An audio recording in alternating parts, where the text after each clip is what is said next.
Over the decades, eyewitnesses, military personnel, and even scientists have encountered bizarre phenomena in our skies that defy easy explanation. From early encounters that helped kick off the UFO craze to modern-day mysteries with lasting unanswered questions, each story challenges our understanding of what might be soaring above us. Today we're counting down 10 of the most bizarre UFO sightings ever recorded. First up on our list is the Kecksburg incident that occurred in 1965 in rural Pennsylvania. On one crisp autumn day, residents witnessed a fiery object streaking across the sky before crashing into the dense woods near the town of Kecksburg. Eyewitnesses described the object as acorn-shaped and made of a strange metallic material. What's even more intriguing is how quickly authorities swooped in, cordoning off the area and removing any evidence. Despite explanations ranging from a meteor to a secret military satellite, the abrupt removal of the supposed craft and conflicting witness testimonies have only deepened this mystery. The Kecksburg incident remains a highly debated event, with many convinced that it was no ordinary piece of space debris, but rather evidence of something far more extraordinary. Heading to the American Southwest, our next point centers on an encounter in Socorro, New Mexico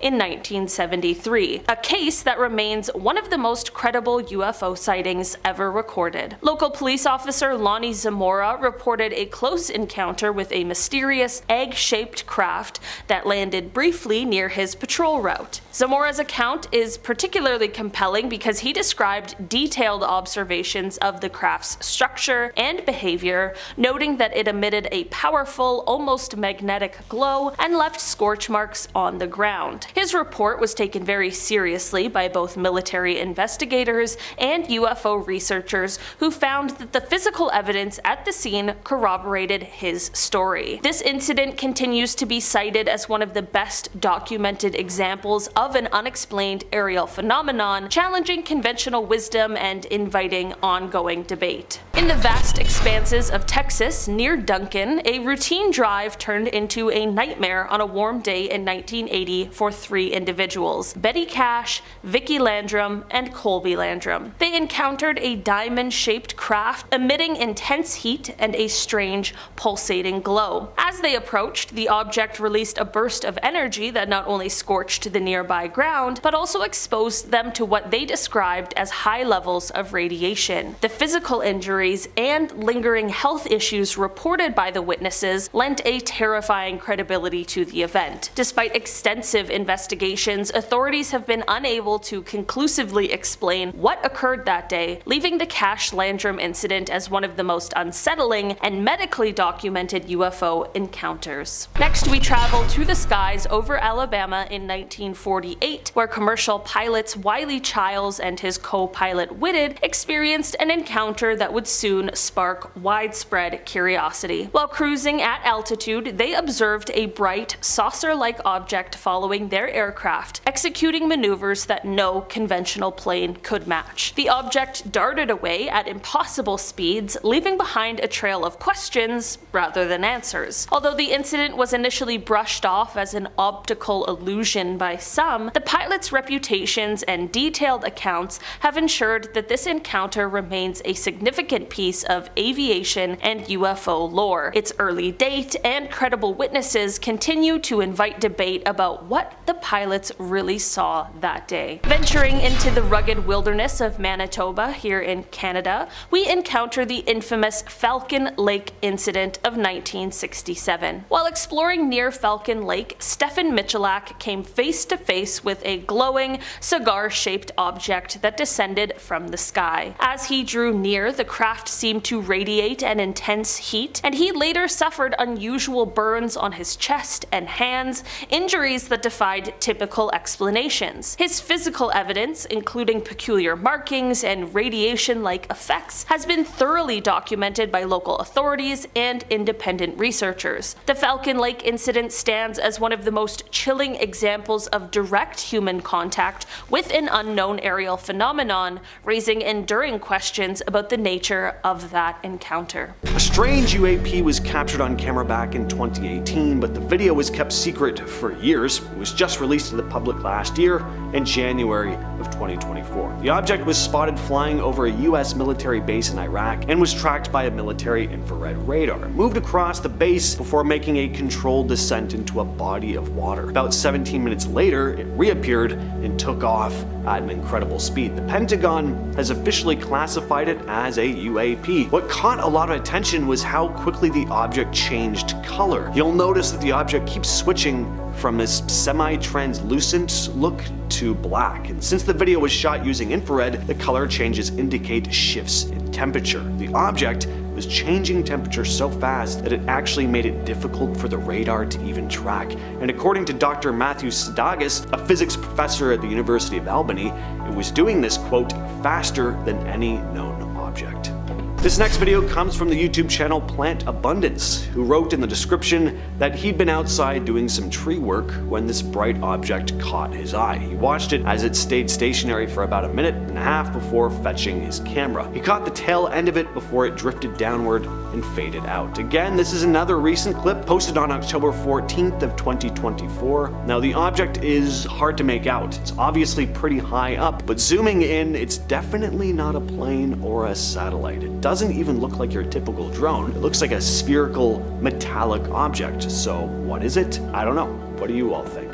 This footage was taken a few years ago. It's another spherical flying orb. The AARO, the office within the US Department of Defense that handles UAPs, released the footage captured by an MQ-9 Reaper drone during a Senate hearing in the Middle East. The video shows an orb smoothly flying through the sky at a high speed. The AARO came out saying that they had no idea what it was, calling it a genuine UAP, but they also mentioned it was not the first time they'd seen something like it. On December 16th of 2024, tourists at Disney World in Orlando caught sight of a glowing red UFO streaking upward in the night sky. The object kind of looks like a falling star, but in reverse. The video made the rounds on TikTok with people commenting it was a UAP of extraterrestrial origin. Now, unlike a lot of the other stuff on this list, this one may have a very clear explanation, and while that explanation probably isn't aliens, it's still pretty cool. The glowing streak was probably a SpaceX rocket that launched that night. Falcon 9's reusable booster successfully landed in the Atlantic after 8.5 minutes. SpaceX was transporting a GPS satellite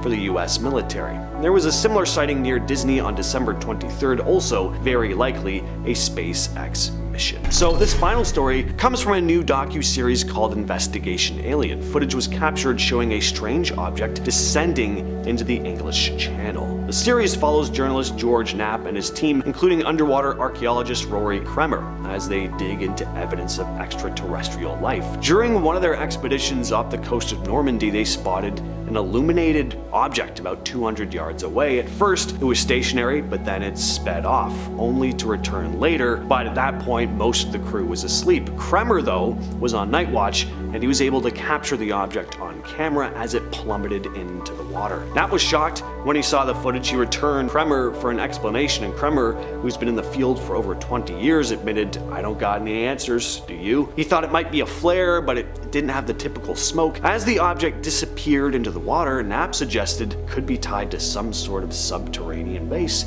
Kremer pointed out that local tribes in the region have long reported unexplained lights, which were often linked to gods.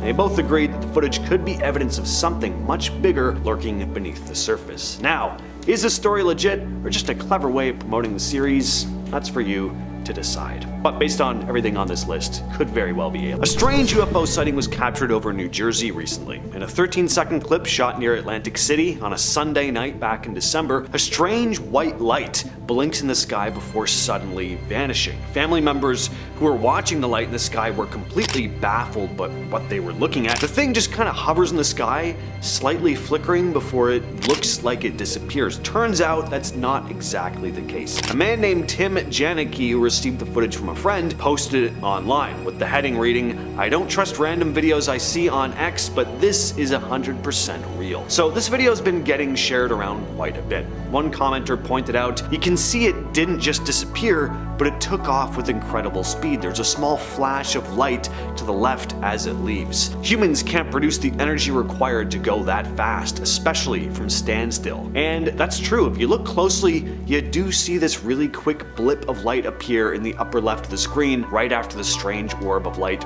looks like it vanishes. Other people commented similar things, like one person saying, no flight system we have right now can go from stationary to warp drive in an instant. These flight characteristics are well beyond light years ahead of us. Now, this is just one incident in a long list of strange sightings in the sky over New Jersey, which led the FAA to briefly limit drone flights in some areas. The FBI and other federal agencies have been looking into a bunch of the reports apparently, and they claim that so far they haven't found anything pointing to a national security threat. Again, so they say. This footage here was posted to Reddit by user YogurtClosetFlat5701 just a couple weeks ago with the caption, "This just happened above Brookville Boulevard, Snake Road in Queens, New York, right next to JFK Airport. We looked up and there were 4 orange orbs in formation in what is supposed to be a no-fly zone. They then started to disappear. Did anybody else in the area witness this?" End of post.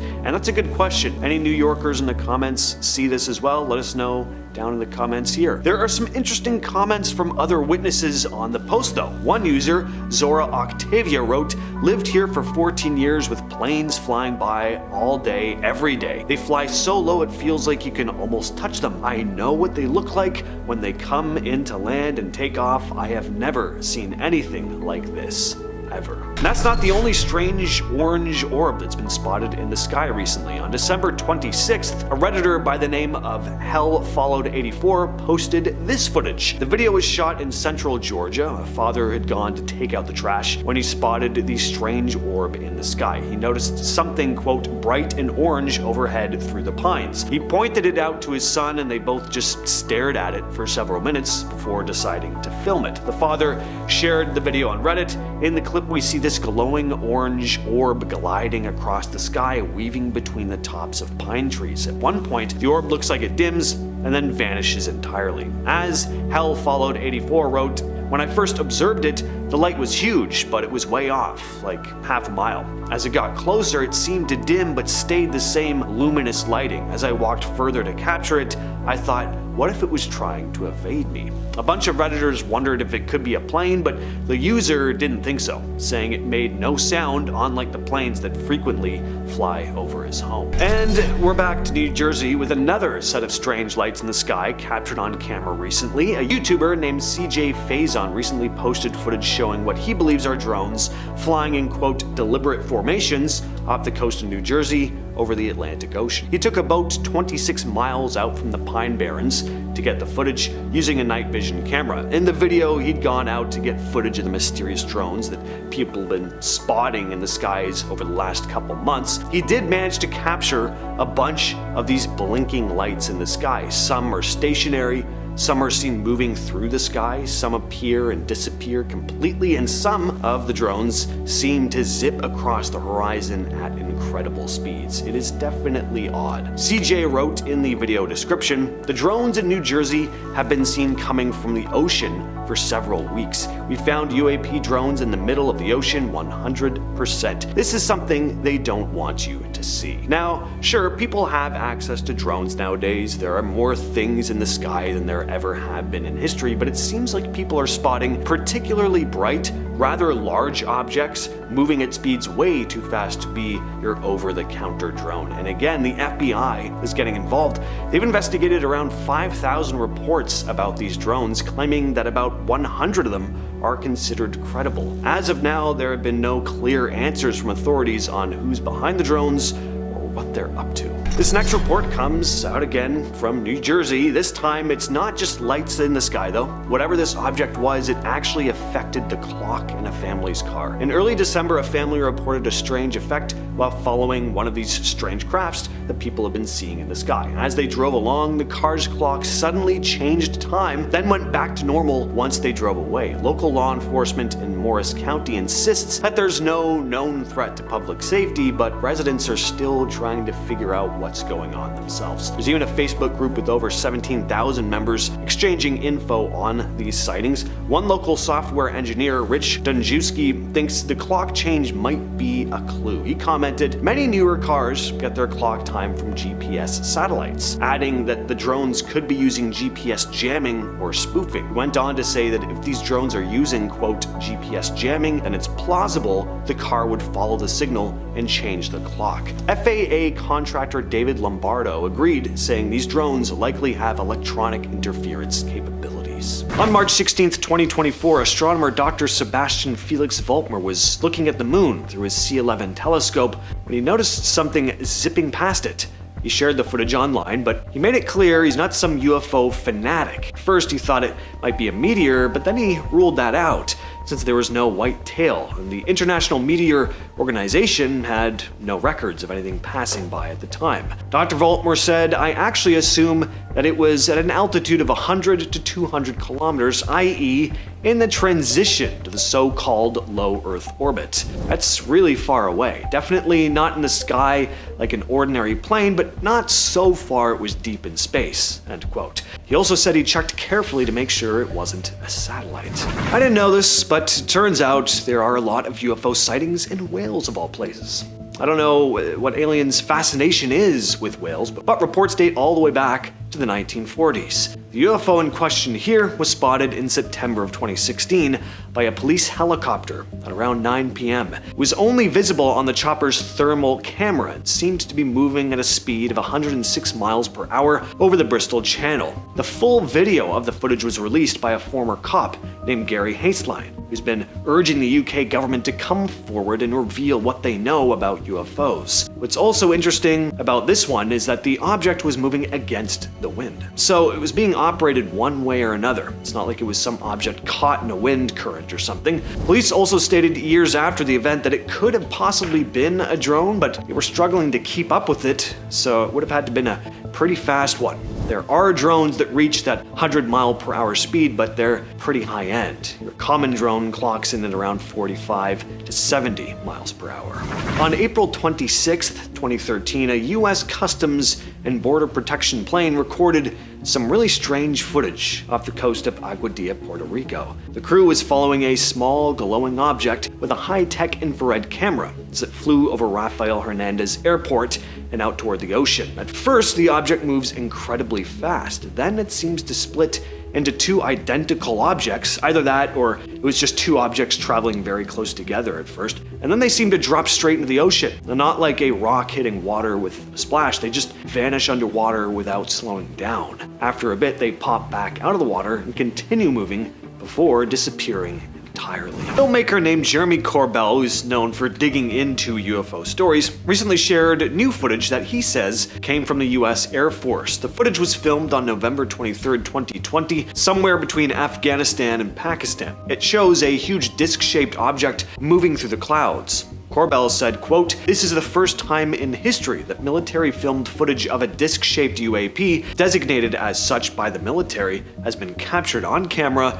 and released to the public." He then went on to say the craft moved with what looked like, quote, "intelligent control." He says it's somewhere between 200 and 400 meters wide, though no one knows for sure. The strange part is that it doesn't give off any heat at all. Corbell explained, "This was captured on a thermal sensor. It should have detected heat if any traditional propulsion was present, but there's nothing." He and journalist George Knapp said they spent over 2 years confirming the footage with people inside US government UFO programs. Knapp said, "We know it's real. It was not supposed to be made public, but it should have been." When reporters asked the Pentagon about it, they said, quote, "We have nothing to offer on that." Back in 2019, the crew of the USS Omaha spotted something weird off the coast of San Diego one night. A dark round object flying over the water. The ship's infrared camera caught it, and the footage later leaked, again thanks to Jeremy Corbell. The Pentagon backed it up, confirming the video was taken by Navy personnel. In the clip, you can hear the sailors reacting while they track it on screen. One of them says it took off, it's booking it,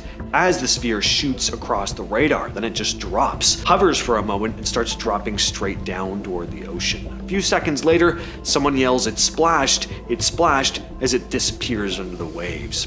Corwell said the video was recorded on July 15, 2019, during a stretch of nights when the Navy kept spotting strange stuff in the air, at least 14 solid objects, each a couple meters wide, moving between 74 and 254 kilometers an hour. After this one vanished underwater, they sent a sub to check it out, but nothing was recovered. Whatever it was, this is still one of the clearest, most confirmed UFO clips the Pentagon's ever admitted is real. A lot of people have been talking about this one lately. This footage comes from a US Reaper drone off the coast of Yemen. It shows a glowing orb in the sky, and when a missile hits it, it just keeps going, like it bounced off. The footage dated October 30th, 2024 was shown at a House oversight hearing by Missouri Congressman Eric Burleson. He said it came from a whistleblower. When slowed down, the missile clearly makes contact with the orb, but instead of exploding it, it just continues along its path. Lou Elizondo, a former Pentagon intelligence officer who used to study unidentified aerial phenomena, said, "We've never seen a Hellfire missile hit a target and bounce off.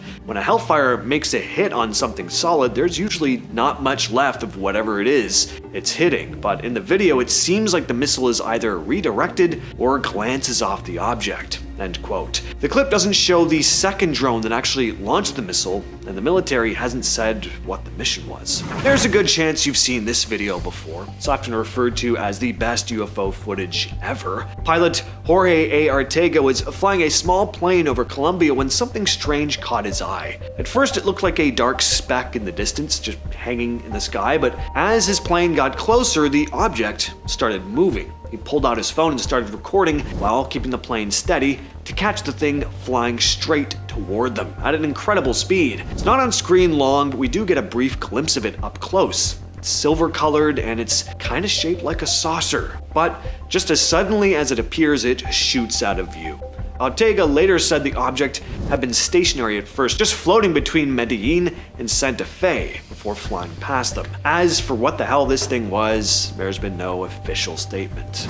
On May 18th, a webcam on the coast of Cozumel near Cancun caught a weird object flying past a docked cruise ship. It goes by incredibly fast. I mean, blink and you'll miss it, but pausing on the object, it's dark and almost kind of saucer shaped. It looks weird, also looks to have lights on the tail end, and it moves smoothly through the air without wobbling or slowing down. People who saw the clip weren't sure what to make of it. Some have said it could be an insect or a bird maybe, but I'm not sure if those things fit, and it doesn't look like any normal aircraft or drone, but what do you all think of this one? On February 15th, 2023, Navy Senior Chief Petty Officer Alexandra Wiggins was on the USS Jackson when he saw something strange on radar. A tic-tac shaped object coming out of the ocean. He went out the bridge, waiting to see it with his own eyes, and ran through all the usual possibilities, but nothing fit. It was rising into the air high enough to where I'm like, alright, that's definitely A, too fast, and B, not something I've seen before, Wiggins said. Then he noticed 3 more objects moving in sync about 8 nautical miles away. He reported it to a tactical officer and checked them on the radar. On the radar video, you could see the tic-tacs moving up and down, then meeting up midair. First, a lot of people just write it off as planes, but Wiggins showed them the difference by tracking an actual aircraft right afterward. You see the wings perfectly, the tail wings, the shape of the nose. It was kind of like checkmate, he said. And even after decades in the Navy, Wiggins said he's never seen anything like this.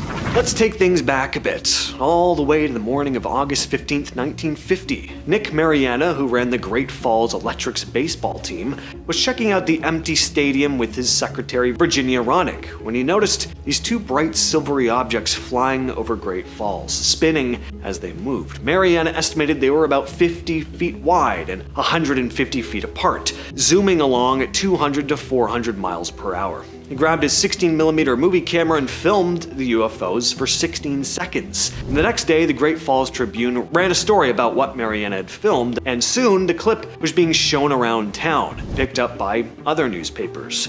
The US Air Force got involved after a reporter contacted Wright-Patterson Air Force Base. Captain John Binnelston interviewed Mariana, and both he and Roddick mentioned seeing 2 jet fighters fly over the stadium shortly after the UFOs appeared. Binnelston sent the film to the base to be analyzed. The Air Force concluded the objects were just reflections from 2 jets flying nearby, but Mariana said the first 35 frames, the ones showing the discs spinning, were missing. And other folks who'd seen the original film agreed, saying the missing frames clearly showed rotating metallic discs. The Air Force officials denied this though, saying only one damaged frame had been removed. Seems there might have been some shady stuff going on behind the scenes here, but even with the missing frames, this footage is still known as one of the earliest pieces of UFO evidence captured on camera. Next up, we have the very first record of a UFO encounter to take place in New England, USA, which I bet you didn't know was actually a major hotspot for extraterrestrial UFO and UAP activity. That's unidentified aerial phenomena, for those of you who don't know. The first recorded sighting happened in Boston, New England, and it was also the first ever documented sighting in the US as a whole. It took place in 1639, and credible reports have been popping up ever since.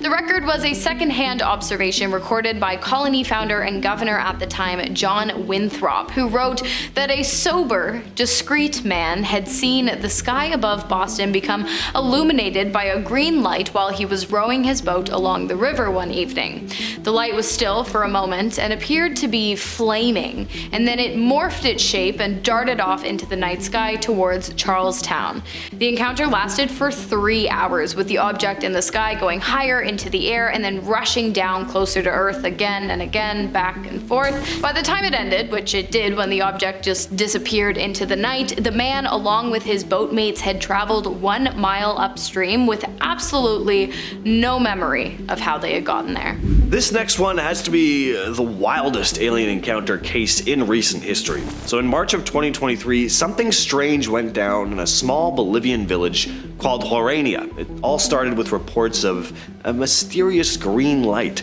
hovering in the sky. People whipped out their phones to capture the event, having no idea what the hell they were looking at. But unlike a lot of your typical UFO cases, this one doesn't just end with people seeing something strange in the sky. Things get way weirder. So 2 days later, residents claimed to have seen tiny beings darting around the town at night. One villager, Rita Marquez, described them as little and almost like goblins. Some locals even claimed to have found one of these small creatures dead in a gutter one morning, only for its body to vanish soon after. So, a lot to unpack here. Strange lights, possible aircraft, little beings running around the streets at night, and even a mysterious disappearance of one of these dead creatures. I don't know what to make of this case. Whenever there's a whole bunch of witnesses like this, I find it very interesting though. Next up, we have Barney and Betty Hill's extraterrestrial encounter, which took place on September 19th of 1961 in Portsmouth, New Hampshire, where the couple claimed to have been abducted by aliens. The ordeal started when the pair saw a bright light in the sky around 10:30 p.m. while driving home after a night out. Betty asked Barney to stop the car so that they could get a better look. He did, and then pulled out a pair of binoculars. What they saw was a massive, oddly shaped spacecraft with multicolored lights. They tried to drive away, but the spaceship, which they believed to have been at least 40 feet long, followed them, getting closer and closer until it was hovering directly in front of the pair's car. Barney claims he was able to clearly make out 6 to 8 humanoid figures standing on the ship who instructed Barney and Betty not to move, but rather to just keep looking towards the ship. The next thing the pair remembered, they had driven 35 miles away from their destination with no recollection of doing so. They tried to write down as much as they could about the experience on their way home, but their memories quickly became fragmented. It wasn't until years later, under hypnosis, that the pair separately both recalled being taken onto the ship and then separated from one another and examined by the humanoid alien life forms. In the days after the incident, however, both Betty and Barney's watches stopped working, and Barney noticed tiny, circles on the back of his truck, and when he put his compass near them, it went haywire. So, I'm not saying they were telling the truth, but I think they might have been telling the truth. This next story is very outlandish, but it's an entertaining story, and I haven't talked about it before, so here it goes. Back in 2021, Angelina Lynn Johnston held a news conference in front of the Lincoln Memorial in Washington, D.C. Johnston claims to be a former retired defense intelligence officer who had an encounter with various alien species at a secret base in the Mojave Desert. She claimed that in January of 2010, a few years before she ran as a Democrat candidate for South Dakota Senate, she had met up with a couple in South Carolina who ended up taking her to this secret base. She didn't provide details on exactly where the base was in the desert, but said that she would be taking an astronaut along with a few scientists to the base, which had been built into the side of a mountain. She described seeing various alien species, including one that looked a bit like a praying mantis type creature, and that the beings all spoke to her through telepathy. Next up, we have the Exeter incident, which took place in Exeter, New Hampshire in 1965 and actually inspired a best-selling novel, Incident at Exeter: Unidentified Flying Objects Over America Now, by John G. Fuller. Not sponsored. One evening in Exeter, a police officer patrolling Highway Route 101 stopped to check on a woman parked on the side of the road. When he asked her what was wrong, she answered in breathless hysterics. She claimed that a large red flying object with flashing lights had been chasing her. Just a few hours later, the police heard a similar story from another man, a hitchhiker who claimed to have seen 5 bright lights in the sky while walking along Route 150. He told officers that they had been about 100 feet away from where he had stood, and he watched as they hovered over a home before moving over to the airspace above a large field, and then disappearing and reappearing several times. Curious, one of the policemen went with the hitchhiker back to the spot where he claimed to have seen the UFOs, and sure enough, there it was. And another officer arrived shortly after to see the exact same thing: 5 bright lights high up in the sky disappearing into and reappearing from the trees over and over again. And then, over the next few weeks, authorities in Exeter received almost 60 other reports of UFO sightings in the area. So, if you like aliens and UFOs and Exeter was not on your bucket list, you might want to rethink that decision. Finally, we have a case where 3 UFOs hijacked a pilot's plane in midair. This is about as disturbing a close encounter as it gets, as this man just narrowly escaped death. The pilot's name is Carlos de los Santos.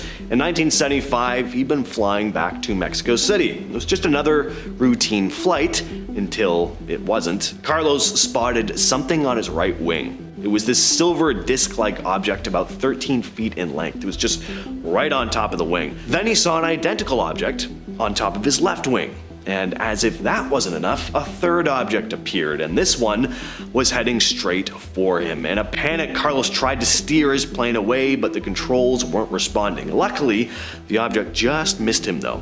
He frantically radioed air traffic control, explaining that he'd lost control and was surrounded by these strange disc objects. And then, to his complete and utter horror, the plane suddenly veered completely off course. It was now ascending higher and higher up into the sky. Carlos had absolutely no control over the plane now. But then, just as suddenly as they appeared, the strange objects flew away.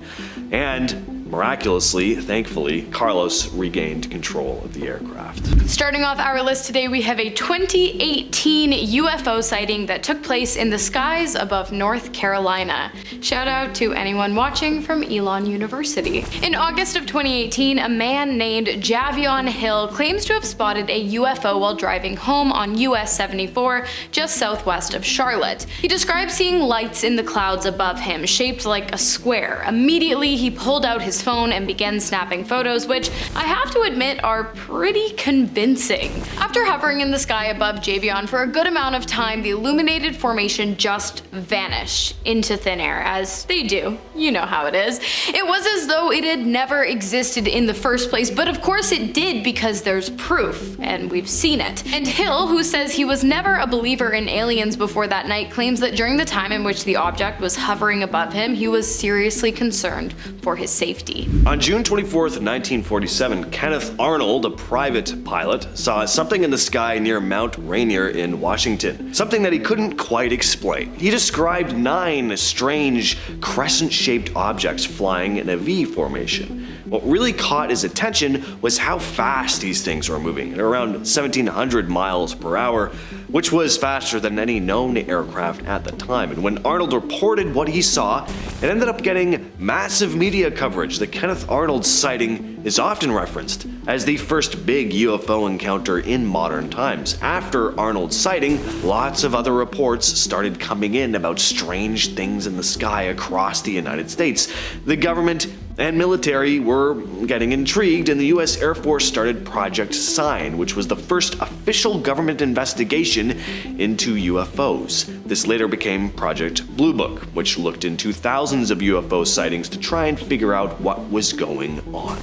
So is it just one of these cases where he saw something and then everybody else started like getting excited and, just thought they were seeing things? Or was this just the time where UFOs and aliens were starting to come down to investigate things here on Earth?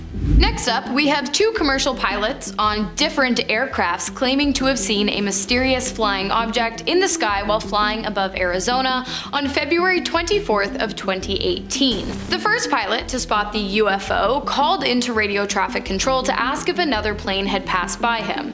The controller answered no, and then went on to make a joke about the pilot having possibly seen a UFO. Ground control then contacted another pilot flying an American Airlines flight a little bit behind the first plane and asked the pilot to inform the control center if an aircraft were to pass over the plane. And a short while later, the pilot did exactly that. He said that a fast object had flown 3,000 feet over his plane in the opposite direction of which he was going. Once again, ground control had no knowledge of the aircraft, and it didn't show up on any of the radars either. Both pilots later described the objects as illuminated and incredibly fast, saying that they were nothing like the weather balloons they had seen sometimes floating at that altitude before. Plus, there were no records of this object, so what could it have been? Well, a UFO, duh. Lieutenant Colonel Richard French was the lead investigator of Project Blue Book in the 50s. His job was to investigate reports of UFOs and find any possible explanation for them. Of course, if there was none, it would be categorized as a genuine UFO. French had shot down a lot of UFO reports over the course of his career, but in 1952, he witnessed something himself, something he could only describe as a genuine alien encounter. He kept what he'd seen a secret for decades. It wasn't until 2013 that he testified before 6 former members of Congress in DC, describing an event that happened back in 1952. A number of residents off the coast of St. John's, Newfoundland, had reported spotting 2 unidentified flying objects. So French was tasked with heading over to Canada to basically debunk it. The UFOs had crashed into the water, and when Lieutenant Colonel French arrived, he saw this crowd of about 100 people, including some police, standing by a wharf, gawking at something in the water. French made his way over, and when he looked down into the clear water below, he saw what looked like 2 large circular aircraft-like objects, and there were apparently 2 beings working on them. French described the creatures as, quote, 2 to 3 feet tall, light gray in color, very thin, long arms with either 2 or 3 fingers, the top of their heads much wider than their jawline. Their eyes were very slanted, and you couldn't see pupils in them. He then described the objects slowly rising out from the water before abruptly accelerating and taking off into the sky. Project Moondust is officially described as a United States project dedicated to recovering the remains of Soviet satellites that re-entered the atmosphere and crashed down to Earth in not only the US but also South Africa, Bolivia, and even the Himalayan mountains. Unofficially, it is possible that the project is actually dedicated to something far more interesting. You know where I'm going with this. The collection and analysis of crashed UFOs. It is believed that while the US claimed to have been recovering satellites, they were actually collecting UFOs, which were then sent out to various military bases throughout the states. The entire thing was revealed by a man named Clifford Stone, who claimed to have been part of the project. Just before his death, he was quoted saying that the entire time the project was going on, they were telling the American public that it had nothing to do with aliens, when in reality, high clearance personnel who were not army officials would always be added to the mission last minute, and they would be the ones to claim ownership of whatever objects were recovered during the mission. These objects were then sent out for testing, analysis, and reverse engineering. Project Magnet was Canada's government investigation into UFOs. It was launched in December of 1950 by Wilbert B. Smith, a senior radio engineer with the Canadian Department of Transport. Smith had a personal interest in UFOs and believed that they could be scientifically studied. So the main goal of the project was to attempt to figure out what these UFOs were and if it was possible they could be using Earth's magnetic field as a source of propulsion. The project involved setting up monitoring stations across Canada equipped with specialized equipment to detect and analyze magnetic and radio frequency disturbances. Smith hoped that by capturing data from these disturbances, they could find patterns and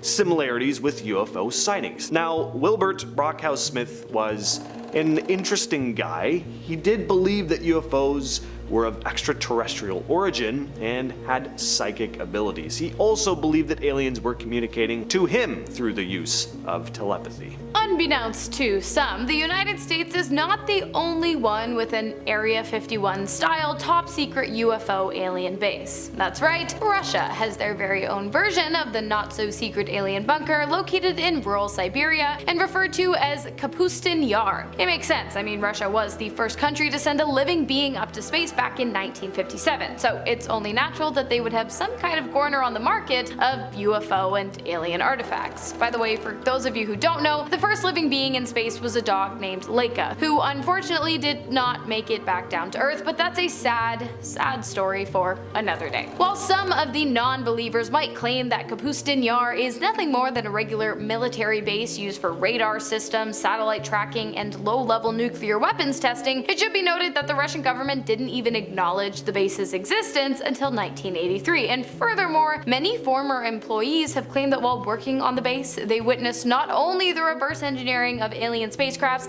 but actual alien autopsies as well. And personally, I feel like this whole nuclear weapons testing thing has become such a popular way for secret military bases to keep people from getting too close. I mean, really, name a better deterrent than radiation poisoning. Don't get me wrong, I'd love to know if aliens exist as much as the next guy, but nothing is worth that. It's awful. Don't Google it. Antarctica, yes, all of it. Antarctica has gained quite a reputation for being a hotspot for UFO sightings and theories about secret government bases dedicated to studying them. It's remote, inhospitable, makes for an ideal cover for secretive activities. Nobody really wants to go to Antarctica. It's desolate, the weather sucks. So not only would most people veer clear of it anyway, but makes it very difficult for ordinary people to access, allowing secretive operations to take place in secrecy. Some conspiracy theorists have pointed out images with unusual formations in the ice taken with satellites, which some people think could be entrances to underground military facilities and stuff like that. Some even believe there are pyramid-type structures there buried under the ice that might have been built by some ancient civilization, possibly with the help of extraterrestrials or just built by aliens entirely. The governments of the world, especially the United States and Russia, are said to have established secret research facilities in Antarctica to study alien technology and artifacts. A top-secret outpost located in the small town of Dulce, New Mexico, was apparently erected in the 1900s to monitor alien communication signals as well as other weird happenings that tend to come with the territory. According to locals living in the town, which has a population of about 2,700 people and not one single traffic light, alien signals were first intercepted in 1979. The following year, something strange happened. The bodies of dead animals began turning up all over town, mutilated in ways that one could not or would not want to explain. I will not be explaining because this is YouTube, not the dark web. In the years that followed, individuals who claimed to have been associated with the base, nicknamed the Dulce Alien Center, started coming forward. One man claimed to have helped build the facility and to even have witnessed a full-on battle between humans and alien beings. After that, UFO sightings in the town skyrocketed, probably because people now knew what to look for. Fast forward to today, and reports of UFO sightings are still pretty common in the small town of Dulce, as well as reports of top secret military projects, despite the fact that the government insists it has a total of 0 bases in the area. But who's buying that? Majestic 12, often referred to simply as MJ-12, is at the heart of pretty much everything we've talked about on this list. The organization is basically the king of government alien cover-up conspiracies. The story goes that in 1947, following the Roswell incident, where a supposed UFO crash occurred, President Truman established Majestic 12 as a secret committee of scientists, military leaders, and government officials whose mission was to investigate and cover up evidence of extraterrestrials. According to conspiracy theorists, MJ-12's members included figures from the military, the scientific community, who would manage recovered alien technology, study it, possibly even operate on aliens. Documents about MJ-12 allegedly leaked in 1985. UFOologists William Moore and Stanton Friedman claimed they'd been pointed to them by an anonymous whistleblower. One of the most disturbing chapters in the lore of MJ-12, though, is their possible involvement in the assassination of President John F. Kennedy. Why? In order to prevent him from disclosing classified information about UFOs and aliens. We have a whole video on MJ-12, so check that one out after this one. Earlier this year, documents were declassified by United States Homeland Security outlining a secret project designated to identifying, acquiring, studying, and reverse engineering AAVs, aka Advanced Aerospace Vehicles. According to the Pentagon, the project never actually went ahead due to the fact that the government was unable to collect any kind of otherworldly spacecrafts. Sure. The document showed that the budget for the program was to be 12 to 15 million in the first year, 25 million in the second, and upwards of 50 million US dollars in the third. And the purpose of the project was to ensure national security by accessing and assessing the advanced technology and determining its threat capabilities. Furthermore, the document stated that another drive for the program was the United States' fear that either China or Russia had possibly already been able to reverse engineer these kind of technologies. Despite all of the information released to the public meticulously outlining the project, Homeland Security stands firm on their claim that the program never actually went ahead because it was never actually approved. Personally, I'm not buying it. It sounds more like a foreign enemy was getting too close to uncovering the mission, and so the government released a bogus declassified statement saying that while there was a project, it never actually went ahead, in order to throw them off the scent. If you agree, consider giving this video a thumbs up.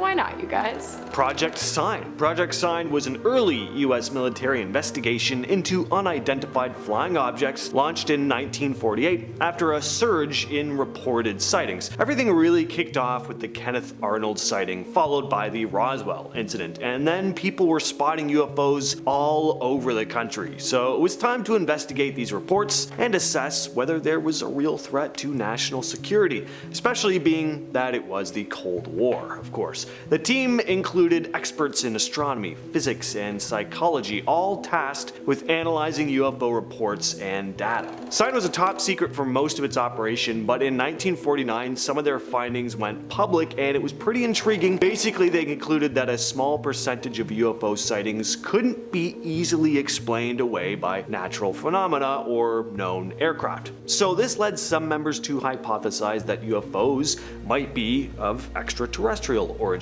But right around this time, the project was shut down by General Hoyt Vandenberg, Chief of Staff of the Air Force. It was then replaced by Project Grudge, with a slightly different goal, but more on that in a bit. First, let's kick it over to a joint effort between the National Security Agency of the United States, aka the NSA, and the British intelligence agencies dedicated to training super soldiers in charge of UFO retrieval and security lockdown operations. I have to say, my interest is piqued. Project Mannequin, as it's called, was revealed to the public back in the 2000s by several whistleblowers who claim to have been a part of the project at one point or another. Now, while super soldiers in charge of subduing alien threats does sound pretty cool, unfortunately the recruitment process sounds pretty dark. Apparently agents don't just join the team of their own accord, instead hand over their offspring to the government at a young age for some kind of crazy undisclosed amount of money.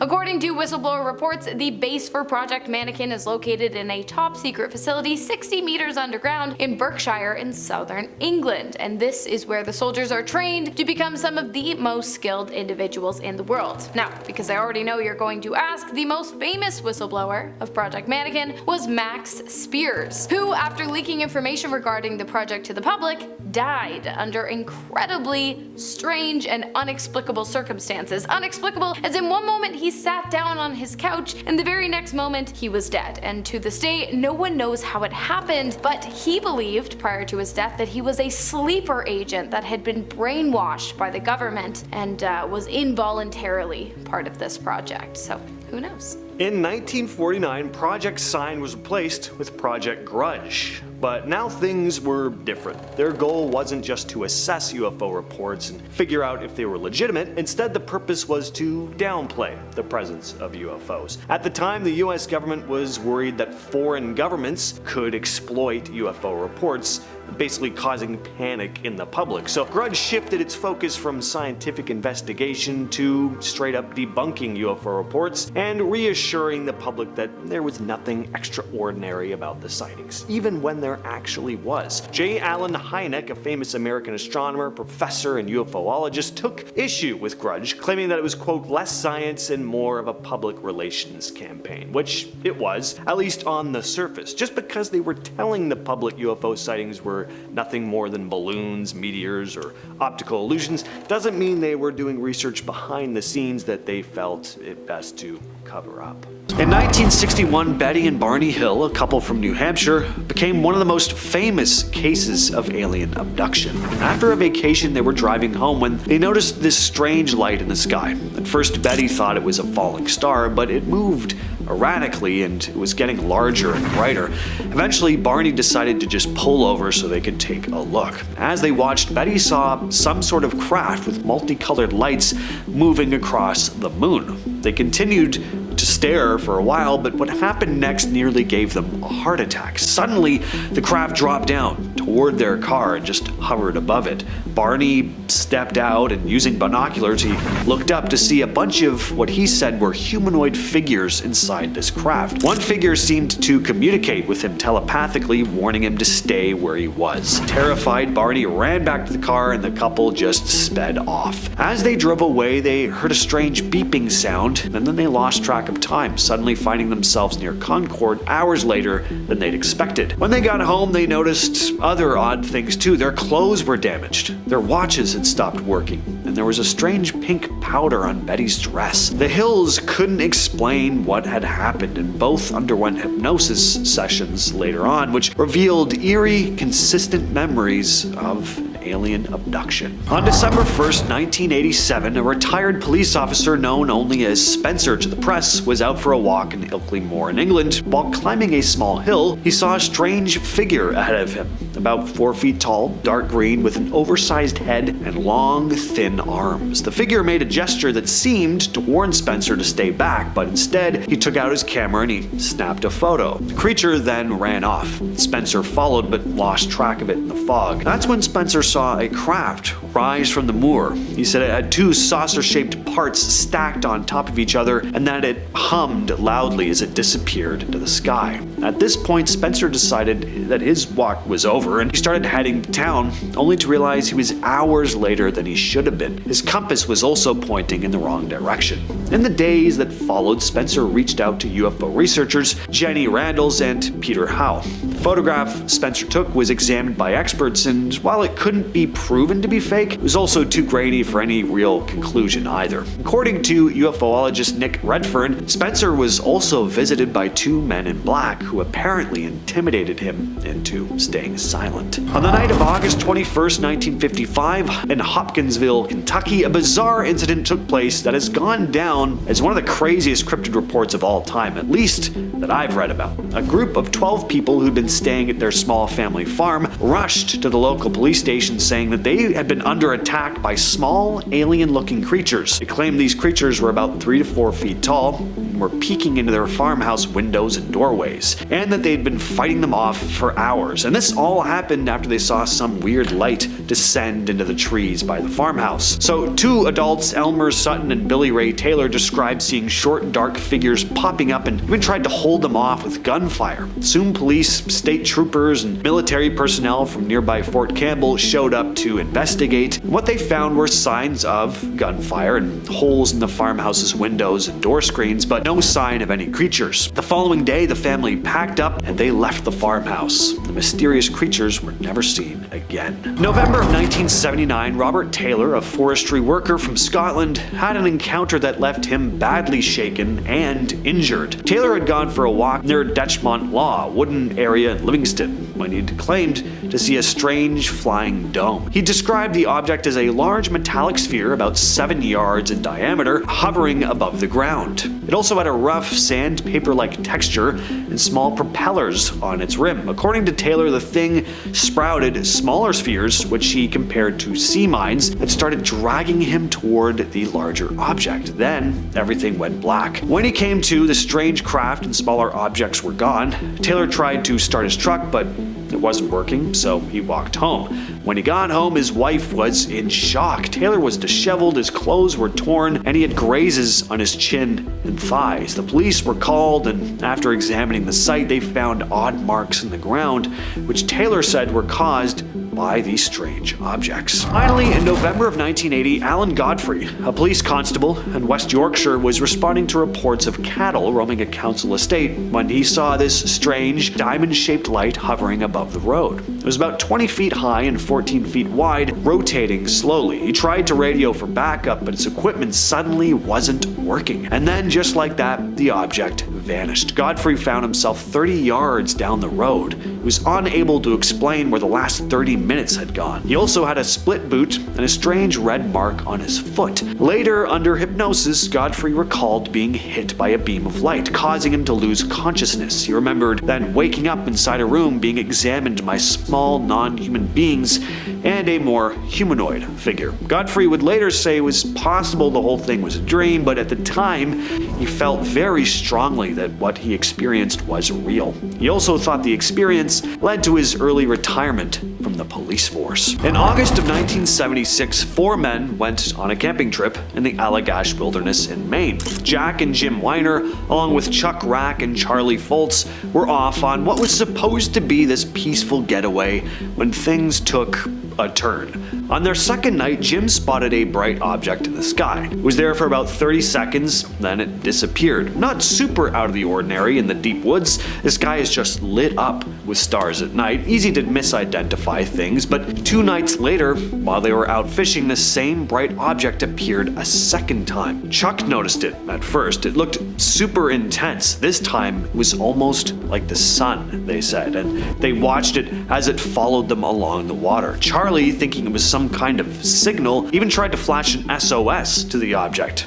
And that's when things got really weird. They described this light shooting a beam down towards them, which followed them all the way back to shore. And when they got back to their campsite, something else was off. The fire they'd left burning was completely out, and they felt totally exhausted, like they'd been gone for hours. The next few days were uneventful, and they didn't see the light again, but after they got back home, the men started having these disturbing nightmares, often about sitting naked on a bench, feeling afraid. That night stuck with the men, but it wasn't until 1988 that they finally had had enough and decided to seek out answers. Jim reached out to UFO researcher Ray Fowler, and they all agreed to undergo hypnosis to try and make sense of these strange memories. And under this hypnosis, each man recalled being abducted by aliens. They described terrifying beings practicing medical exams on them, even having their skin and bodily fluids taken. Later, when they compared notes, they realized that their memories matched up exactly. They even passed polygraph tests. On the night of October 11th, 1973, in Pascagoula, Mississippi, 2 men, Charles Hickson and Calvin Parker, had a terrifying encounter they were never able to explain. While fishing off a pier by the Pascagoula River, they heard a strange whirring sound and saw flashing blue lights. Next thing they knew, an oval-shaped object about 30 to 40 feet across appeared above them. They were completely paralyzed as 3 bizarre creatures with robotic slit mouths and crab-like pincers took them aboard the craft. Once inside, Hickson and Parker claimed the creatures performed some kind of examination on them. They both stayed silent for years about the details, but Hickson Johnson eventually opened up, even writing a book in 1983 about the encounter. Parker was quieter at first, but started attending UFO conventions, and in 2018, he released his own book, giving his side of the story for the first time. In 2019, the site of the abduction was marked with a plaque to honor the event, and Parker, deeply emotional, said he wanted to be buried there someday. Hickson passed away in 2011, but Parker continued to speak about the encounter until his death in 2023. Of course, some say the two made this story up, but what if they didn't? What if something actually happened to these two men that they were never able to forget? And writing it all down and sharing their story with the world was their only way of working through something that they couldn't even begin to understand. In 1979, Deputy Sheriff Val Johnson from Marshall County, Minnesota, had a strange encounter while on patrol. On the night of August 27th, around 2 a.m., he saw a beam of light just above the road near Stephen, Minnesota. The light shot toward him and engulfed his squad car. Johnson reported hearing glass breaking before losing consciousness. When he came to, 39 minutes had passed. The car's windshield was shattered, one of the headlights and the red emergency light were damaged, and the radio antenna was bent. When backup deputies arrived, they found Johnson's squad car sideways on the road. He had bruises and eye irritation, which a doctor later compared to burns from a welder's torch. When Johnson's story came out, it gained a lot of attention. All it did was make matters worse, though. Johnson would later say it, understandably, caused a lot of emotional distress for him and his family. Till this day, nobody knows exactly what happened that night, but part of me wonders if he just got into a car accident and was too embarrassed to admit it. Not to ruin the party or anything, but I don't know. What do you all think of this one? This next one is really weird, so strap in. So in 1957, a Brazilian farmer named Antonio Vilas Boas had one of the craziest nights of his life. On October 15th, while working late in the fields, he spotted this bright red star-like object in the sky. The object came down, eventually landing. It was an egg-shaped craft, and from it came these humanoid figures. They were about 5 feet tall with small blue eyes and white hair, and they were dressed in what looked like these gray overalls or equipment, and they had these helmets on. Before he knew it, Antonio was grabbed and taken aboard the craft. Once inside, the aliens took samples of his bodily fluids and performed a whole series of other medical examinations. Then they led him into another room, where he was introduced to a female humanoid, according to him, a very attractive one. He described her as having small round eyes, white hair, and a human-like appearance. And after some strange interactions, you can guess what happened next. And once the bizarre encounter was over, the craft released him back into the field and took off. Antonio, understandably shaken, eventually told his family about it. Not sure how that conversation would have gone, but I'm gonna assume it was awkward. His story soon caught the attention of the Brazilian military and the media. People had a lot of questions. Some thought his story was incredible. Some just laughed him off. But Antonio stuck by his story all the way up until his death in 1991. On September 3rd of 1965, 18-year-old Norman Muscarello was hitchhiking home along Route 150 in New Hampshire. Around 2 a.m., he saw 5 bright red lights hovering above the trees. At first he thought they were police or fire lights, but when he got closer, he realized the lights were coming from a massive object around 80 to 90 feet wide, but somehow was completely silent. Panicking, he drove into a ditch and watched in horror as this object started moving toward him before changing direction and hovering over a nearby farmhouse. Norman ran to a neighbor's house for help, but he got no response. Eventually, he flagged down a car and was driven to the local police station, where he told Officer Reginald Toland about what he saw.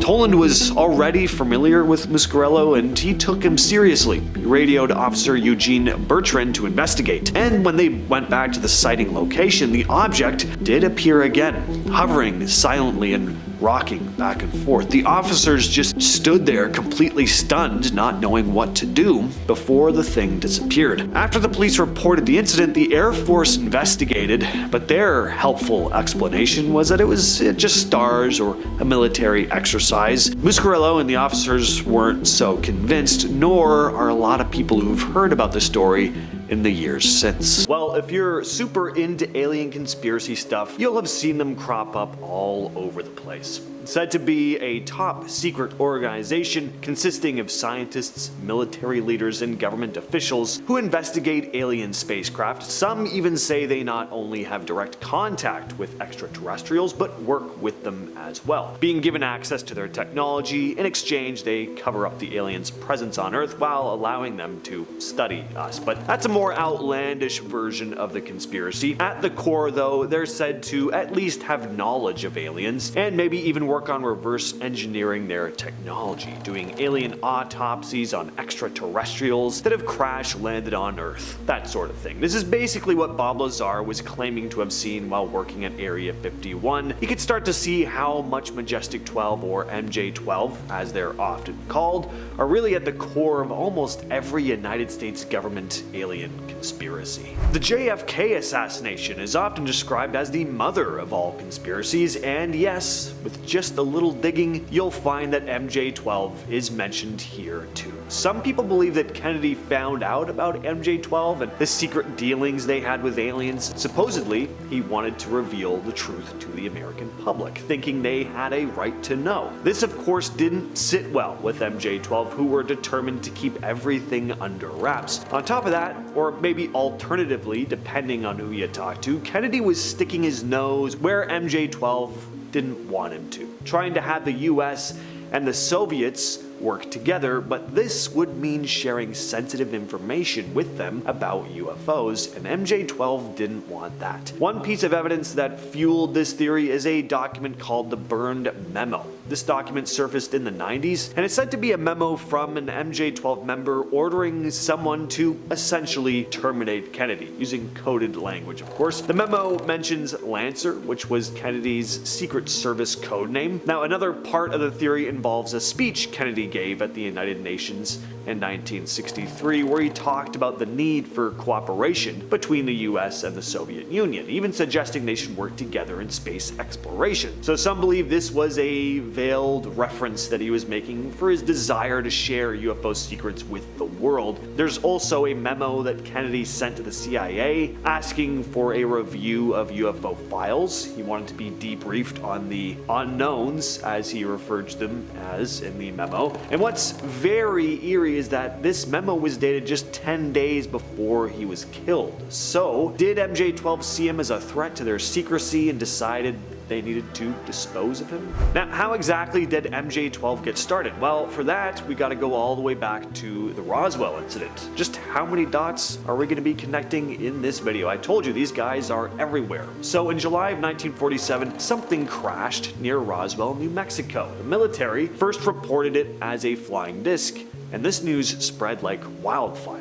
But soon after, the story was changed. They claimed it was now just a weather balloon. So why this quick switch up? Was it really just a weather balloon, or was something else going on? Well, according to some, there was 100% something else going on. There are a lot of people who think the government was hiding something big. They suspected that the military had actually recovered an alien spacecraft and possibly even alien bodies from that crash site.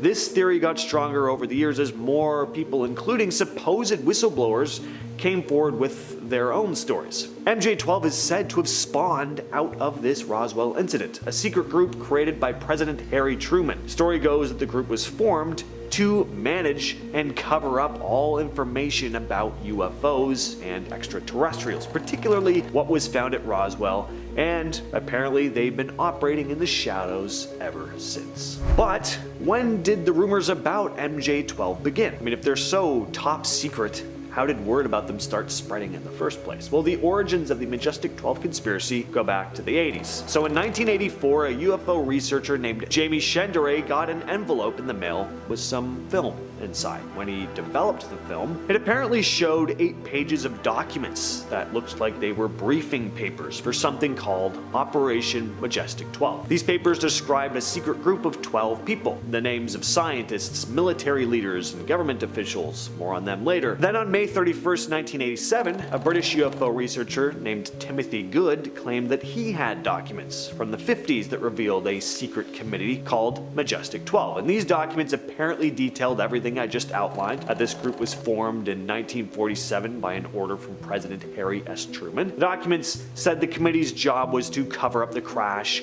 of the alien spacecraft at Roswell in July of 47. So figure out how to use the alien technology they found and decide how the US should deal with extraterrestrial life in the future. Who are some of the big names that were said to be in Majestic 12 though? Vannevar Bush was a key figure during World War II. He was a brilliant engineer and inventor, probably most famous for his work on the infamous Manhattan Project. He also helped create the National Science Foundation and was an advisor to President Roosevelt and President Truman. His name shows up in the MJ-12 documents and was allegedly part of the organization. If MJ-12 is real, Bush's inclusion would make sense. I mean, he worked on the Manhattan Project. If he was helping to build a nuclear bomb, why wouldn't he be involved in top secret UFO research? James Forrestal was the first US Secretary of Defense, appointed in 1947. Before that, he was a Secretary of the Navy. He was heavily involved in the early Cold War period, and he had access to some of the most classified information.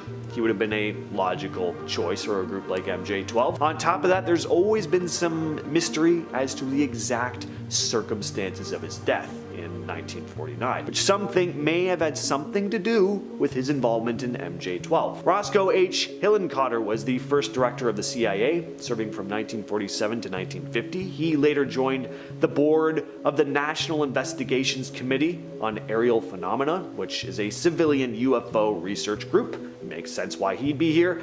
These are just a few of the names, of course. And now that we've dove into what this organization is, the history of it, who could have been involved, let's get into some of the criticism. We can't talk about Majestic 12 without mentioning the highly controversial Cutler-Twining memo. So I mentioned Jamie Chandere before, who'd received an envelope with photos of documents detailing MJ-12. Well, just a year later in 1985, he and two other well-known UFOologists, Shanton T. Friedman and Bill Moore, had been on the hunt for declassified files in the National Archives when they apparently received a series of anonymous messages leading them to a very interesting document. The memo is a one-page document dated July 14, 1954. It was allegedly written by Robert Cutler, who was President Eisenhower's national security advisor, and addressed to General Nathan Twining. Twining was a high-ranking Air Force officer, which makes this memo a pretty big deal if it's real. The document briefly mentions MJ-12 and talks about a meeting which some people think was related to UFOs and alien technology. People who believe in MJ-12 and UFO cover-ups saw this as a major piece of proof that MJ-12 was real and involved in hiding information about UFOs. Here's where it gets controversial though. There are several problems with this memo. First, there's no official record of a meeting on the date mentioned in the memo. Second, the style and format of the memo don't match the official documents from that time. Even the typeface used is apparently off.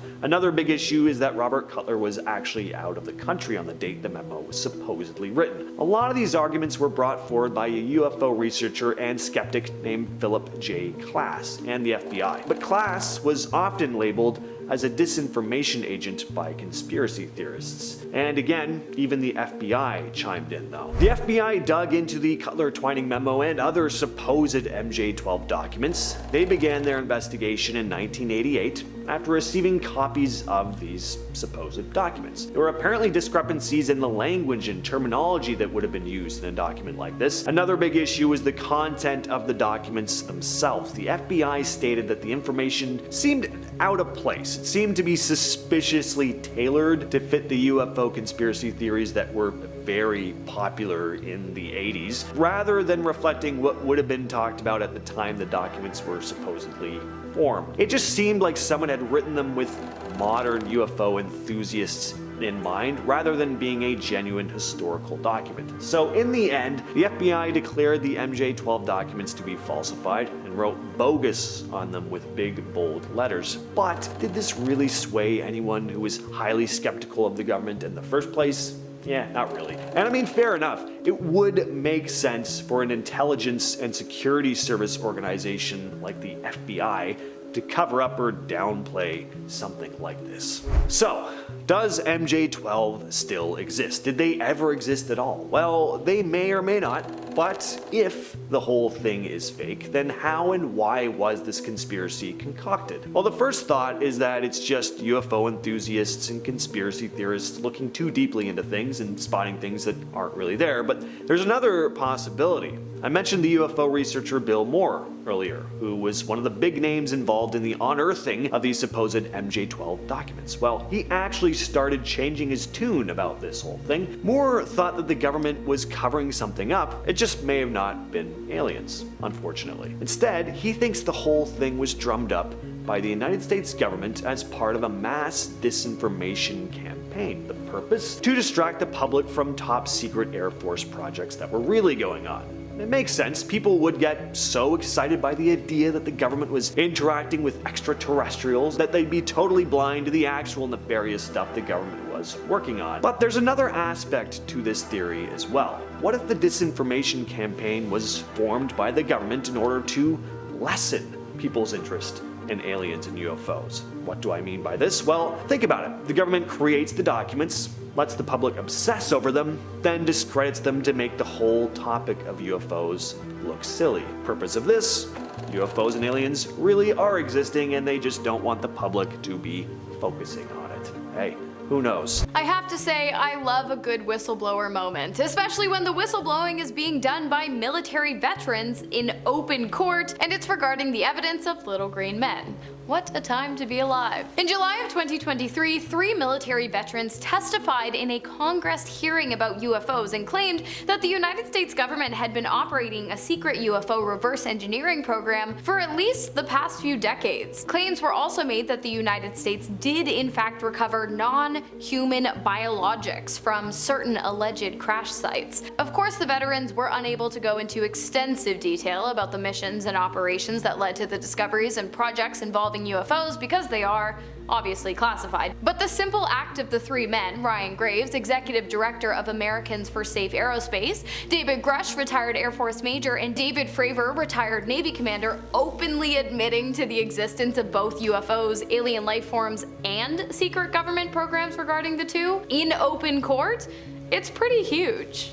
On November 9th of 1974 in Carbondale, Pennsylvania, 3 teenage boys reported seeing a glowing object streaking across the sky before crashing into a nearby pond. They described the object as round and emitting a strange light, which continued to glow even after it hit the water. People started showing up at the scene, gawking at this mysterious object in the pond, and as word spread, more and more people gathered, and soon local police and fire departments arrived on scene. Witnesses claimed they saw them retrieve a small metallic object, which was then covered and taken away on a truck. Official explanations later claimed that this object was just a railroad lantern that had been thrown into the pond, but some weren't so convinced, and even today people still wonder if something more mysterious had actually plummeted into the water that night. Prior to 1967, Shag Harbor, located at the southern tip of Nova Scotia, Canada, was a pretty understated fishing village. And then a UFO came to town. On October 4th, around 11:20 p.m., residents of Shag Harbor watched as a mysterious object descended from the sky and crash landed on the water. Witnesses claimed that the craft had 3 to 4 glowing orange lights and that it was about 60 feet in length. After landing in the water, the lights began to dim until eventually all that was left was a yellowish foam, indicating that the craft had either moved too distant to be seen or that it had sunken into the icy waters of Shag Harbor. Authorities searched the area until about 3 a.m., but nothing was ever found, nor has it been to this day. Although it was confirmed that the object was not a civilian or military aircraft, all of those had been accounted for. The day after the incident, the Rescue Coordination Center filed a report with Canadian Forces headquarters claiming that something had in fact touched down in the waters of Shag Harbor and that it was of unknown origin. As I said, to this day, the object has yet to be recovered. Maybe we'll get lucky this year. On April 18, 1962, people across multiple states witnessed something flying through the sky, which eventually crashed near the Nellis Air Force Base outside Las Vegas. The object was tracked by NORAD, which made its way across 10 US states. The object was described as a bright red or blue fireball. It was first seen on the east coast just outside of Syracuse. Things got even stranger when the object apparently landed at one point. An Air Force spokesman said the object was on the ground for about 42 minutes and that during this time a nearby power station mysteriously lost all power. As soon as the object took off again, the power was restored. The Air Force sent out jets which pursued it across the country. Then over the Mesquite Range in Nevada, the UFO exploded in a brilliant glare that was so bright it was visible over 5 states. What makes this case so incredible is the number of witnesses. Having crossed from the east coast to the west coast, the UFO was seen by thousands of people. But was it just a meteor or was it something else? That whole part about it landing and then cutting off power, that's very strange. That has not been explained.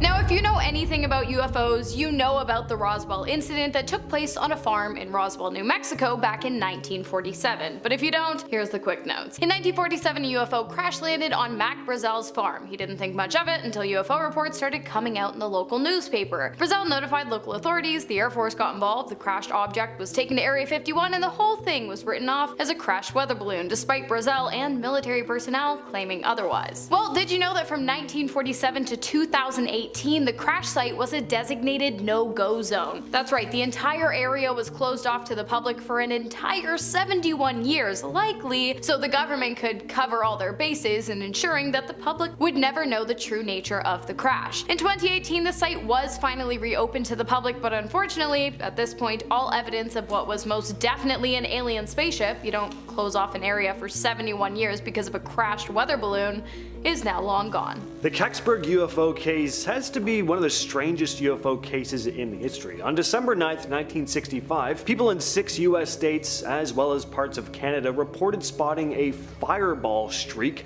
across the sky over Detroit, Michigan, and Windsor, Ontario. Then folks in the small village of Kecksburg, Pennsylvania, claimed to see something crash into the woods after seeing wisps of blue smoke and feeling vibrations. Authorities cordoned off the area and searched the forest, later claiming to find nothing and saying the object was likely just a meteor. But that didn't line up with what a number of witnesses had seen. People who did manage to get close to the crash site described seeing a large acorn-shaped object partially buried in the ground. It was about the size of a small car and had strange markings that almost looked like hieroglyphics. But they didn't get a very long look before the military stepped in. So what exactly was this object? Was it a Soviet satellite? A piece of top-secret military equipment? Was it not from Earth at all? This case is nowhere near as famous as something like Roswell, but it has come up on shows like Unsolved Mysteries, and UFO investigators still reference it to this day. But the truth as to what really crashed into the forest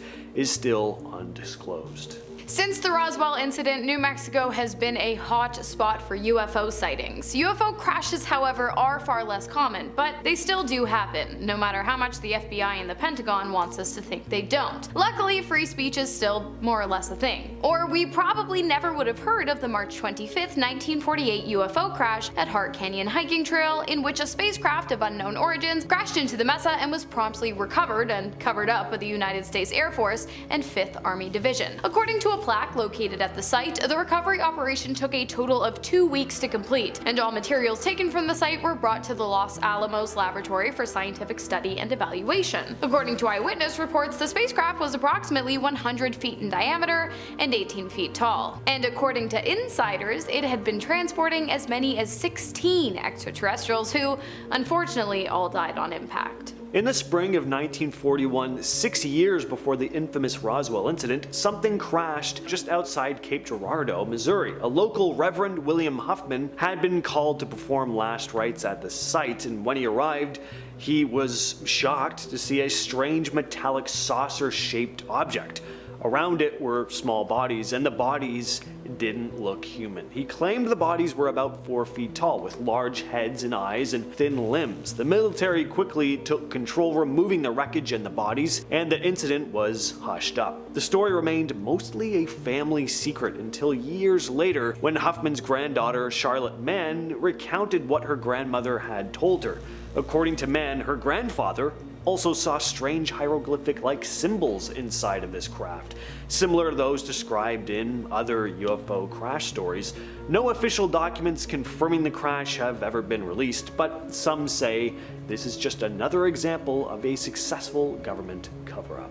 While Ohio's Wright-Patterson Air Force Base is not believed to be a secret crash site, many people do claim that it is a place where crashed UFOs are taken to be studied and reverse engineered. Specifically in Hangar 18, the legendary alien warehouse located on the base, where many UFO enthusiasts believe the government hides flying saucer debris, the remains of extraterrestrials, and even live aliens. Speculation of the base began after the Roswell incident in 1947, and it has continued to this day, with many people claiming that reliable sources have confirmed its existence, i.e. former military personnel. One such man was a military pilot named Oliver Henderson, who allegedly told his wife that while working for the base he was required to fly a plane filled with UFO debris and several small alien bodies from Roswell to the Wright-Patterson Air Force Base. Another former pilot, Marion Black Mac McGruger, claimed that scientists at the base conducted experiments on a live extraterrestrial being and ended up killing it. Many other experiments are said to have been carried out at the base as well, although according to the FBI, the Pentagon, and the government, it's just a regular Air Force base where everything is completely above board. On May 21st, 1953, there were a number of reports that a UFO crashed in the desert near Kingman, Arizona, and that the military had quickly swooped in to cover it up. Arthur Stansel, a mechanical engineer working for the Air Force at the time,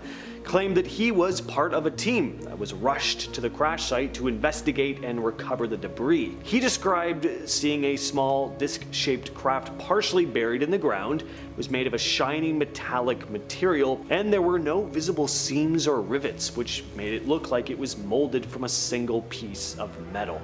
It was unlike anything he'd ever seen, and he also claimed to have seen the body of a creature being held in a tent next to the crashed aircraft, stating he saw, quote, the dead body of a 4-foot human-like creature in a silver metallic suit. The skin on its face was dark brown. And of course, this was all covered up, with the material being loaded onto trucks and transported to an undisclosed location. Ever see a flying saucer 3 times the size of Earth's radius? Astronaut Story Musgrave watched 2 gigantic self-illuminating discs drift just below the shuttle while Columbia was 190 miles up. They appeared on multiple cameras, expanding as if growing, before fading into Earth's limb. NASA blamed lens reflections, but veteran engineer Mark Carlotto's pixel analysis showed parallax motion inconsistent with glare. Musgrave, a 6-time shuttle flyer, now tells lecture audiences he's convinced intelligent life is out there and STS-80 is why. 6 bright lights in a perfect row flew under my boots,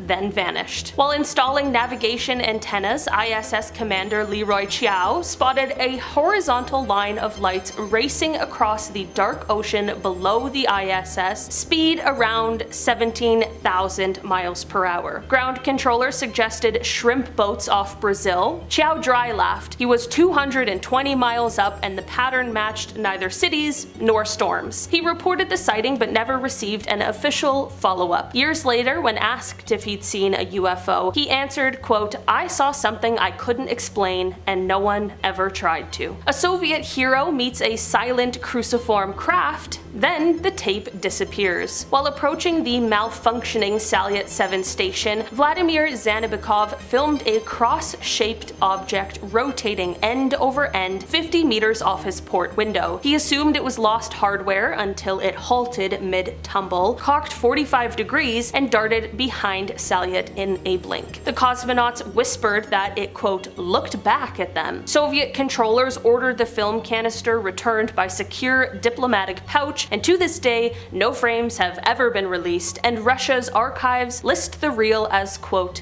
missing. When a decorated Navy SEAL calls something in space weird, you pay attention. During lockdown-era orbits, Chris Cassidy spotted a metallic dog bone-shaped object drifting near the station. He filmed it on his phone and radioed the sighting. NASA later said it was a small bracket from a recent Progress resupply, except inventory showed all brackets accounted for. Cassidy's video reveals the object making a slow roll, then a tiny puff of vapor jets it sideways before it slips out of view. NASA clipped the maneuver from the clip released to news outlets, citing, quote, privacy of operational data. Picture streaking around the planet at 17,000 miles per hour and realizing something is pacing you. On his final orbit, Gordon Cooper radioed a calm but urgent message. A luminous green object had slipped into formation with his capsule, matching speed and altitude over the Pacific. The onboard experiment camera captured it, yet the film reportedly returned overexposed when NASA processed it. Cooper stuck to his story for decades, even testifying before the United Nations that he'd watched a structured craft, not a meteor, slide away toward the dawn. NASA's official log simply calls it an instrumental anomaly. One minute it looked like a flying beer can, the next it vanished without a trace. While trying to nap, James McDivitt saw a silvery cylinder with antenna-like protrusions drifting past the cockpit. He grabbed a camera and snapped 2 hurried frames before the object accelerated upward into the sun's glare. Debunkers later suggested it was a discarded rocket stage, but the timings never matched and NORAD's radar showed no known debris near Gemini. McDivitt, later manager of the Apollo program, maintained he'd seen hardware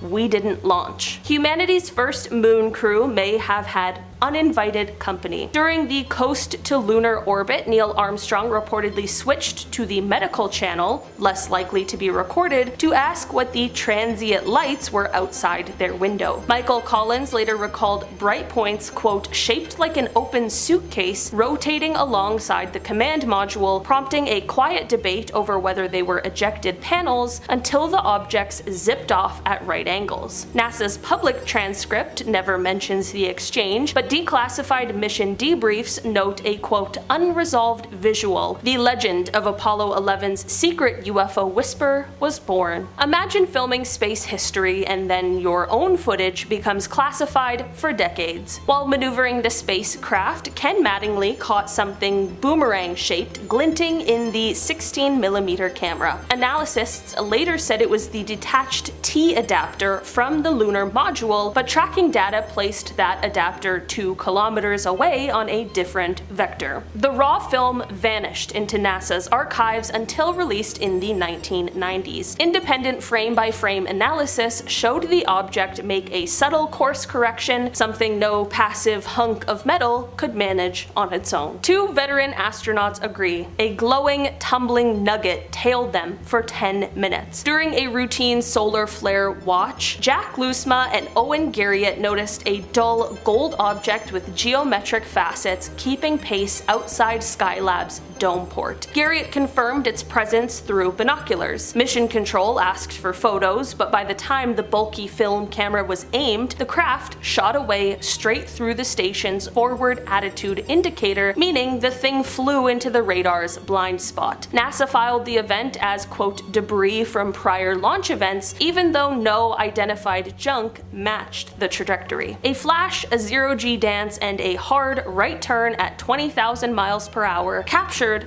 on live feed. Night vision cameras tracking an Aurora experiment caught a small luminous object darting across frame. A bright flash, possibly thruster plume, triggered the object to change direction instantly. Then a second object shot in from below. NASA later said they were, quote, ice particles reacting to RCS jets, but physicists noted the maneuver would require a sudden acceleration high enough to liquefy any ice. The uncut video leaked, sparking one of the first internet-age UFO debates, still unresolved. In 1965, the quiet town of Exeter, New Hampshire found itself at the center of an extraordinary UFO event that involved a diverse group of witnesses. This included local police officers and everyday residents. According to multiple reports, a bright disc-shaped object appeared in the sky and executed a series of maneuvers that defied conventional aeronautics. What set this case apart was the willingness of local law enforcement to document and investigate the sighting,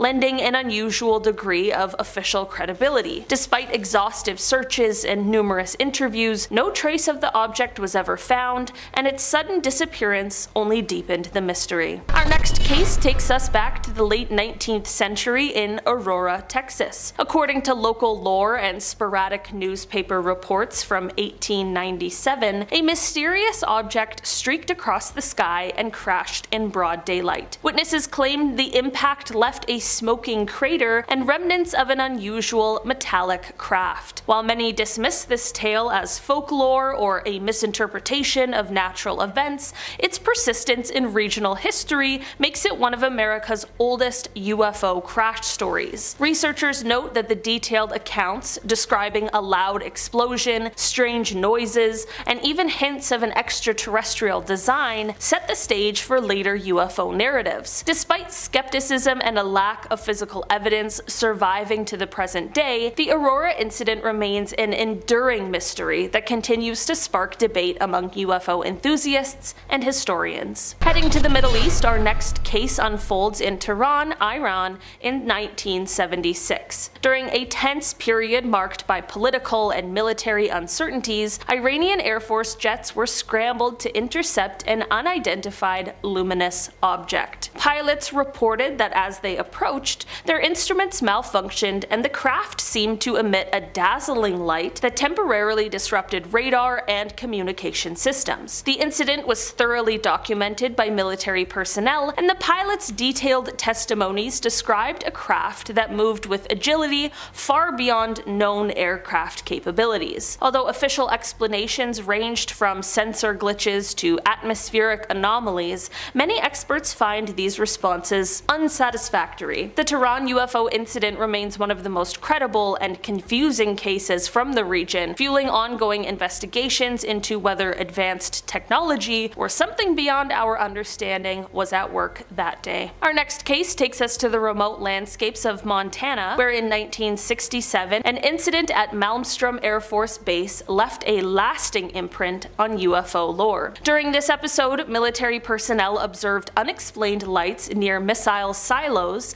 and reports emerged that these mysterious phenomena coincided with temporary malfunctions of nuclear missile systems. The eerie connection between the UFO sightings and the sensitive equipment on board the base has led many to speculate about the possibility of advanced non-terrestrial technology interfering with human military assets. Although official statements have at times suggested sensor errors or natural phenomena, the precise timing and detailed eyewitness accounts from trained personnel make the Malmstrom incident one of the most serious and disturbing cases in UFO history. For many, the idea that such encounters could potentially impact national security only works to deepen the mystery. In 1987, the quiet surroundings of Akita Prefecture in Japan were shadowed by an encounter that left locals both terrified and intrigued. Multiple witnesses, including local police officers and residents, reported seeing a bright metallic craft that hovered silently before accelerating out of sight. The incident was particularly striking due to the detailed descriptions provided by those on the scene. Accounts noted precise, almost military-like maneuvers that defied conventional aeronautical behavior. Japanese authorities conducted investigations, yet the official records remain inconclusive, and many aspects of the event continue to puzzle experts. The Akita UFO incident not only highlights the global nature of these unexplained phenomena, but also reinforces the idea that such encounters can occur anywhere. Quiet rural regions are not immune to witnessing the extraordinary.